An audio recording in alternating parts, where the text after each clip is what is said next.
ICC women's one day world cup semifinals ఒక యుద్ధంలా సాగింది. Bharat Australia జట్లు పోరాడిన తీరుకు డివై పాటిల్ స్టేడియం ఒక రణరంగంలా మారింది. ఆస్ట్రేలియా రికార్డు స్కోర్ బాధితే భారత్ ఆ రికార్డును బ్రేక్ చేస్తూ అద్భుత విజయాన్ని అందుకుంది. జెమిమా రోడ్రిగ్స్ ఆడిన తీరుతో ఆద్యంతం స్టేడియం మొత్తం చప్పట్లతో మార్మోగిపోయింది.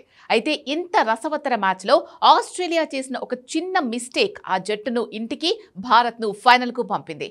339 పరుగుల భారీ లక్ష్యాన్ని ఛేదించేందుకు బరిలోకి దిగిన భారత్కు కీలక సమయంలో ఆస్ట్రేలియా కెప్టెన్ అలీసా హీలీ అందించిన లైఫ్ లైన్ మ్యాచ్ మొమెంటంను పూర్తిగా మార్చేసింది. అలానా కింగ్ బౌలింగ్ లో జెమిమా రోడ్రిగ్స్ షాట్ కొట్టేందుకు ప్రయత్నించింది. కానీ బంతి అక్కడే షాట్ గాల్లోకి ఎగిరింది.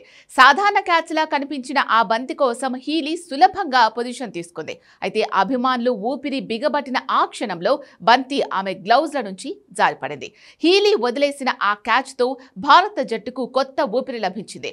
ఫోకస్ కీపింగ్ కు పేరుగాంచిన హీలీ చేసిన ఈ మిస్టేక్ తో ఆస్ట్రేలియా ఆటగాళ్లు, అభిమానులు ఒక్కసారిగా షాక్ లోకి వెళ్లారు. రోడ్రిగ్స్ ఒక్క క్షణం ఆగి వెంటనే క్రీజ్ కు తిరిగి చేరి తన అదృష్టాన్ని సద్వినియోగం చేసుకుంది. స్టేడియం మొత్తం ఒక్కసారిగా ఉత్సాహంతో కేరింతలు కొట్టింది.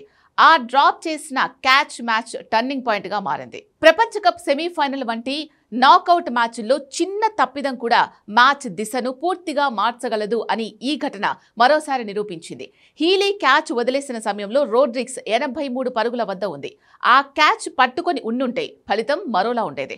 మ్యాచ్ విషయానికి వస్తే టాస్ గెలిచిన ఆస్ట్రేలియా జట్టు బ్యాటింగ్ ఎంచుకుంది. డివై పాటిల్ లాంటి బ్యాటింగ్ పిచ్ పై ఆసీస్ బ్యాటర్లు విరుచుకుపడ్డారు. ఆస్ట్రేలియా 49.5 ఓవర్లలో 338 పరుగులకు ఆలౌట్ అయింది. భారీ స్కోర్ చేజింగ్ తో బరిలోకి దిగిన భారత జట్టు ఆరంభంలోనే వికెట్లు కోల్పోయింది. జెమిమా రోడ్రిగ్స్, హర్మన్ ప్రీత్ కౌర్ అద్భుత భాగస్వామ్యంతో భారత విజయానికి బాటలు వేశారు. దీంతో టీమిండియా 48.3 ఓవర్లలో టార్గెట్ను ఫినిష్ చేసింది.